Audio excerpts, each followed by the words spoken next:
Good evening and thanks for joining us. I'm Bruce Frisco. It is Monday, the 8th of December. This is CTV News. Tonight, a convicted cop killer eases toward freedom 40 years later. Travel troubles. More labor problems could disrupt flights over the holidays. Marking 108 years since an explosion that rocked the world. Live from our Maritimes News Center, this is CTV News.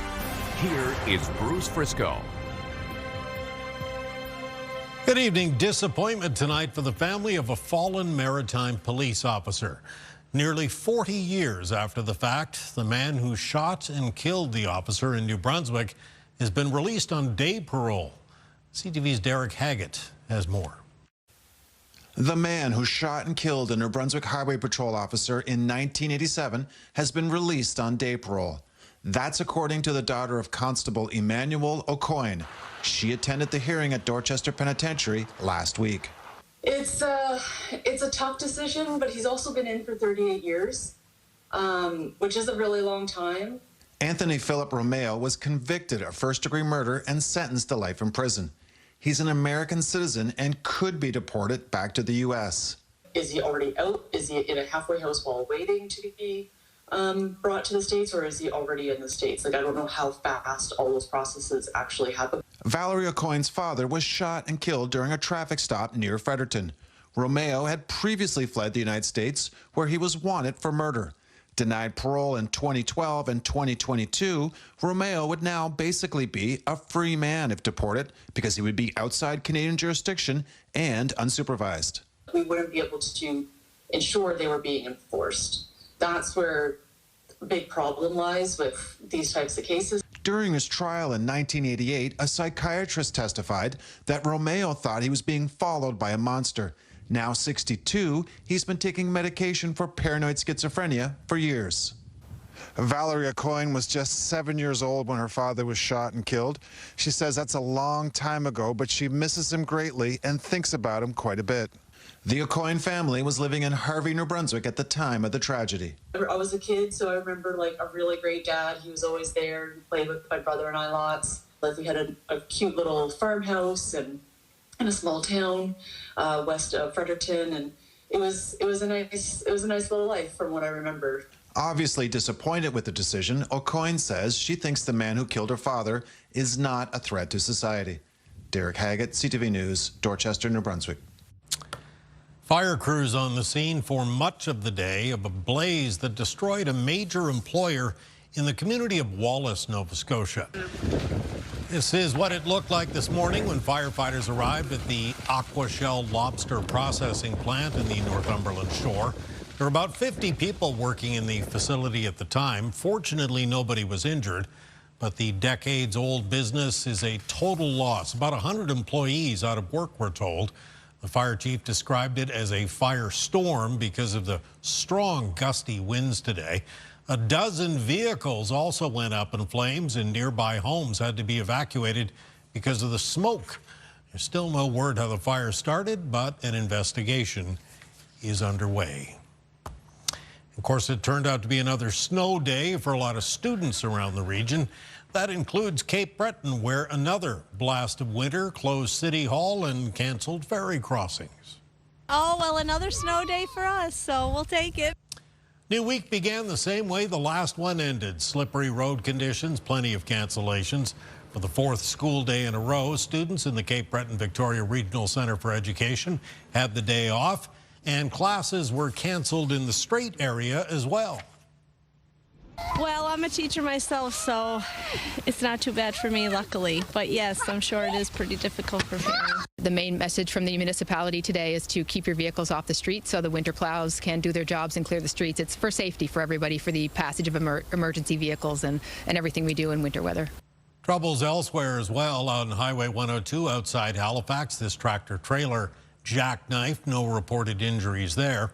In St. John, they were ready for the cleanup today with the winter parking ban in place tonight for parts of the city. Halifax water crews dealing with a sizable break on this cold Monday night. Crews working on a repair on Prescott Street this evening. Water in that part of the city is shut off for the time being, and only local traffic is being allowed into the neighborhood. There is no estimate on the repair time yet. The utility says customers may notice discolored water when the taps are turned on again. Folks are being urged to let the cold water run until it's clear. And people living in one area of Dartmouth continue to boil their tap water tonight after a water main break over the weekend. The break on Waverly Road was fixed, but 2,000 customers are being told to boil their tap water before consuming it or brushing their teeth.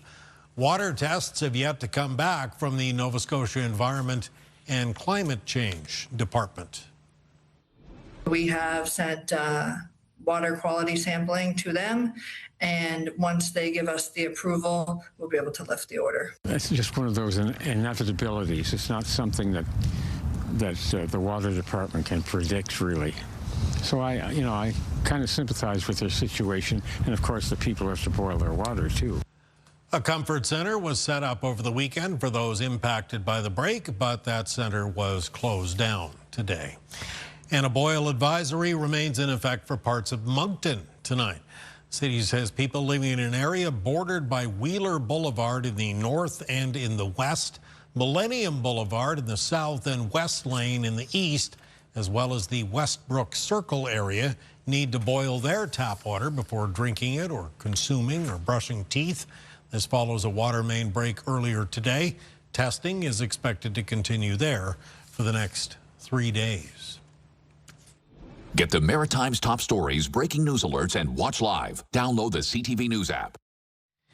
As you probably already know, it's been a bumpy ride for airline customers in our region for the past year or so. They've had to navigate strikes at the major airlines.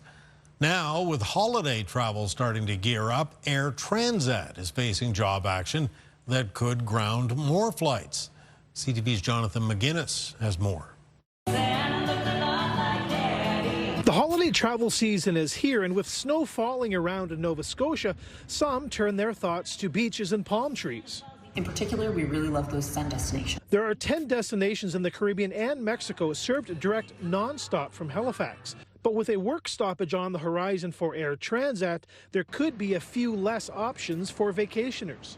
So they operate 4 sun seasonal destinations, and they're on a weekly or twice weekly basis. So there's approximately 1,400 departing passengers who could be affected. After a year of negotiations that didn't produce a new contract, the pilots' union issued their 72-hour strike notice yesterday. Wages are a sticking point. Today, the company announced flights would be continuing as scheduled and that a program was starting to bring as many travelers back home as possible. Union officials say they're ready to talk. We're engaged, we're at the table, and we want a deal to make sure that our passengers can get to their destination. Air Transat is pretty popular in the Atlantic region. The airline's flights out of Halifax are scheduled to start next week. More will follow later in the winter. A prolonged strike could not only affect Air Transat passengers, but also limit the availability on other airlines. Anytime we take one airline out of the mix, the others are impacted. So seat capacity on other airlines is going to be impacted if one airline goes down. In an email to CTV, the company says negotiations took place through the night and progress was made. Discussions are continuing today. Jonathan McGuinness, CTV News, Halifax Stanfield International Airport. A warning tonight about increasingly toxic drugs making their way around the region. Overdose deaths have tripled in Fredericton in the last 2 years. 15 people have died in St. John so far this year. That includes 4 in the most recent weeks. We have the magic pill that makes sure you're not hungry and you're not cold. And that's just the truth on the street. Is substance use for many starts as a survival mechanism and then becomes like an actual substance abuse problem. It continues to be a toxic drug crisis with a lot of substances mixed. Folks that have administered naloxone, both our clients, our community partners are saying that it's increasing the amount of naloxone that's needed to bring somebody back. And with temperatures dropping, experts fear the situation will get worse before it gets better. One day after a deadline for people to leave a tent encampment in Halifax, there are a few people still there.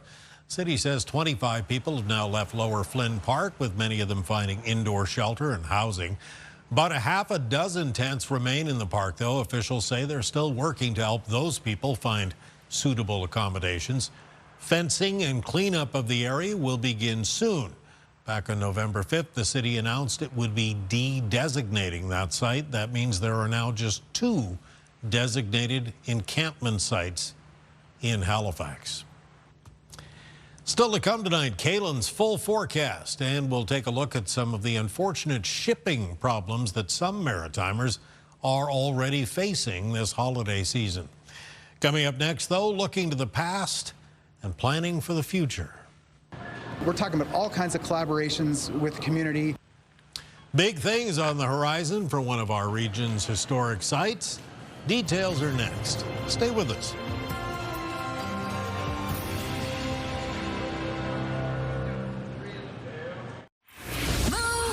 Mornings with Aaron and Peter. Did you hear we're giving you 20 grand for the holidays? Plus daily bonus prizes of $500 cash. Listen for your keywords weekdays every 2 hours from 6 to 6. So big things are on the horizon for one of the region's historic sites. The St. John City Market turns 150 next year, and with it comes big celebrations and some construction projects as well. Here's CTV's Avery McCrae. For 34 years, Linda Cook has been a central figure at the heart of the St. John City Market and recalls 2025 as one of the better recent years. Rather full, rather busy, a lot of visitors. I found that the visitors arrived earlier than usual. Not only was it busy from a traffic standpoint, but also with construction. New vendors have and will soon move in, while others have shifted spots amid a 10-year strategic plan to reimagine the space. You see the wild carrot now, it's moved back to the posts. So we're doing that over there as we are in the Jeremiah space and the Kim's Korean space to make room for the new seating area within the market. Enhanced seating plans highlight the big changes coming in 2026, which will also mean the removal of the long-standing center aisle. But that doesn't mean those middle vendors will be forgotten. The market is the vendors, so we need to make sure that they know what's going on and that they're part of the conversation. You know, I'll be frank, there are some situations where some vendors might not fully understand or fully agree with it, but you know, the whole point of this exercise is making this market better, making it as best we can for everybody. A more detailed construction plan will be presented to council in the weeks ahead, with work expected to begin in early 2026, which just so happens to be the same year the city market turns 150 years old. Big celebrations are planned throughout the milestone year, with a focus to complete the bulk of construction in the first half of the year and party during the peak tourist season. We're talking about all kinds of collaborations with the community, working with artists, working with vendors, lots of great parties planned. Parties that will celebrate the old and the new of Canada's longest running farmers market. Avery McCrae, CTV News, St. John. Okay, thank you, Avery. We will step aside for just a quick little minute here, but when we return, it's your complete maritime weather forecast. I guess we're right into the whole winter season now. I guess we're doing this winter thing, huh? Kaylin Mitchell's full forecast coming up next.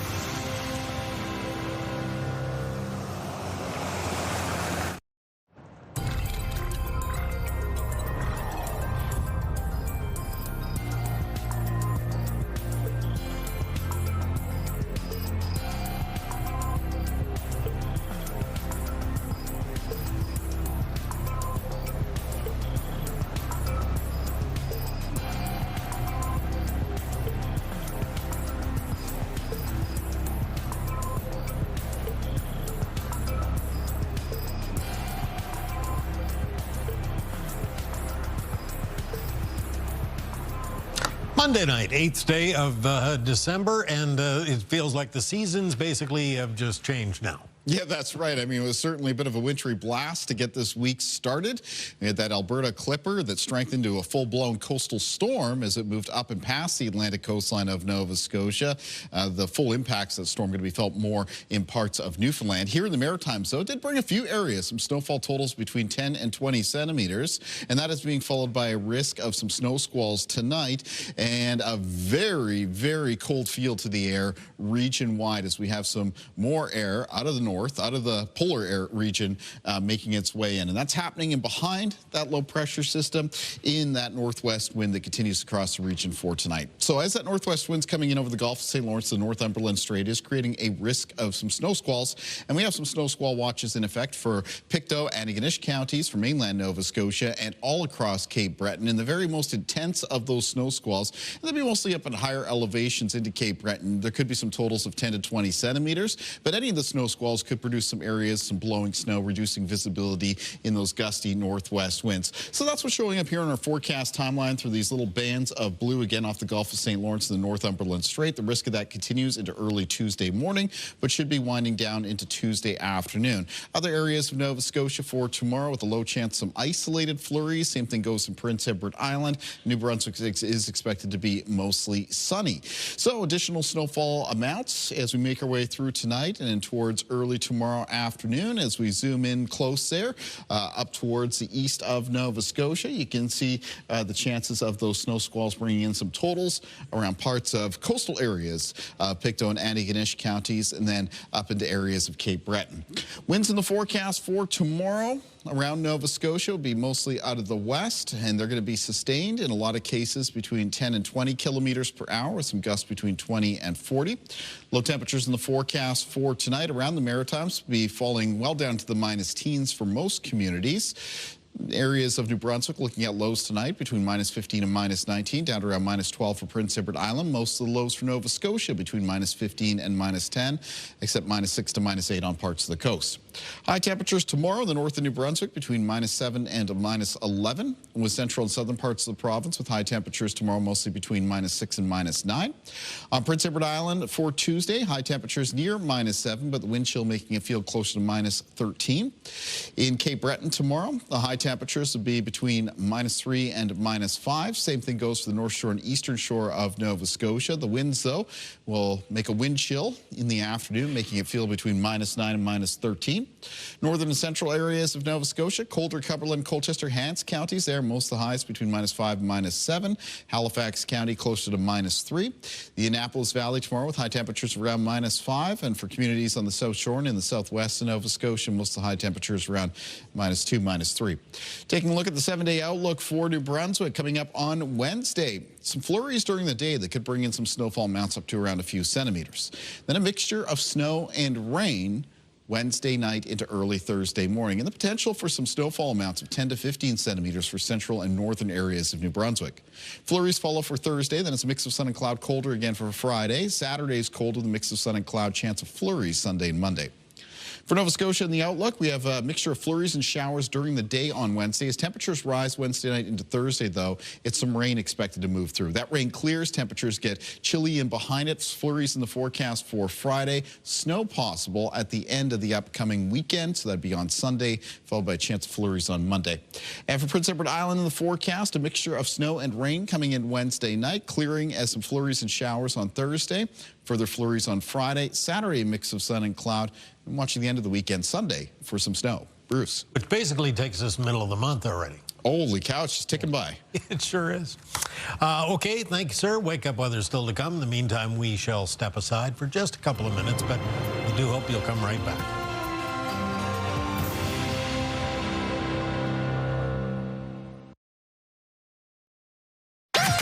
The #1 morning show in Halifax. Turk, Megan, and Amateur Alex. And home to the biggest artists. Halifax's #1 hit music station. 101.3 Virgin Radio. So clearly the holiday countdown is on, and so are the shipping deadlines. From paperwork issues to cross-border delays, we all know there are a lot of things that can and frequently do go wrong. In fact, as CTV's Emma Convey shows us tonight, for some Maritimers, those things have already happened. Holly Salzman has spent months trying to send a care package to her daughter in Missouri. She's out $160 and the parcel is still in her living room. was hoping for it to be there well before Christmas. It wasn't just Christmas things. There were actually our family pictures from when she came up and visited us. She only comes up once a year. Her baby book is in there, so when it was taking longer and longer, I was getting a little nervous about that it was going to get lost. She says the issue began when FedEx requested more forms and information. Every time she sent them, something else seemed to be missing. Closest it got was New York, where it was there for almost a week, and I kept following up every day saying, I'm not seeing movement on this. Are you missing anything? Do you need anything? They said, no, it's been cleared customs. It's cleared customs. It's on the way. Days later, the package was returned to her doorstep. Now she's waiting to send it again until the holiday shipping rush settles.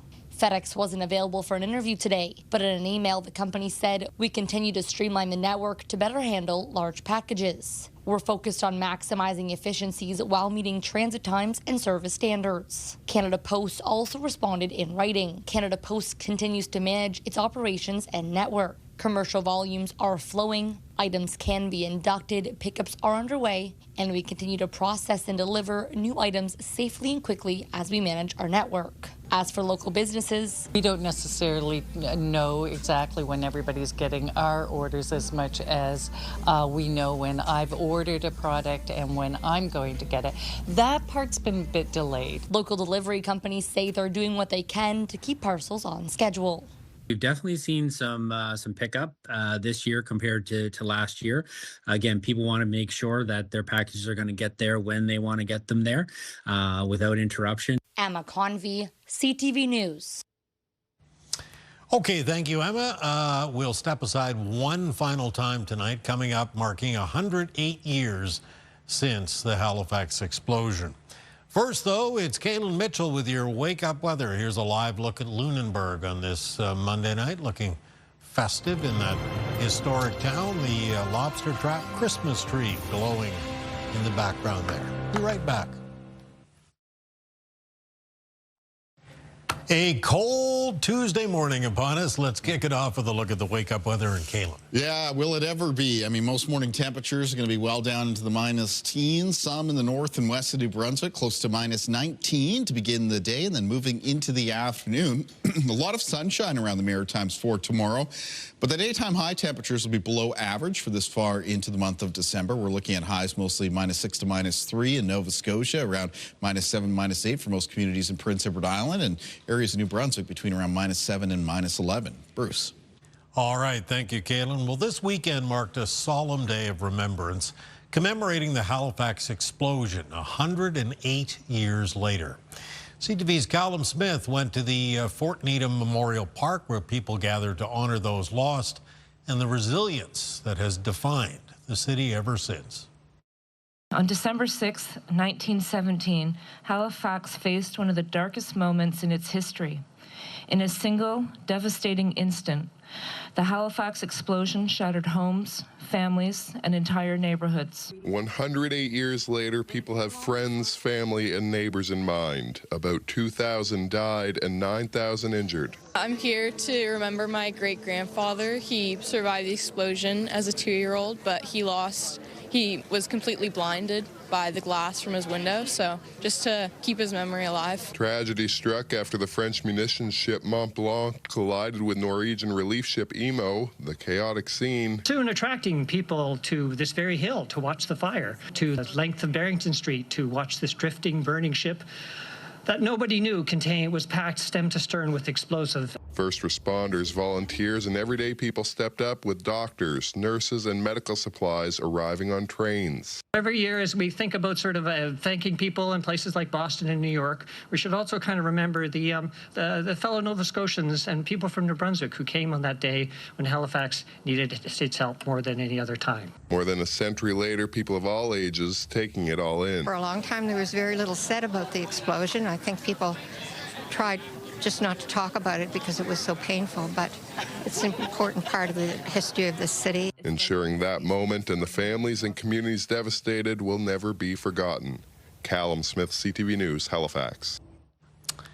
An important event, even all these years later.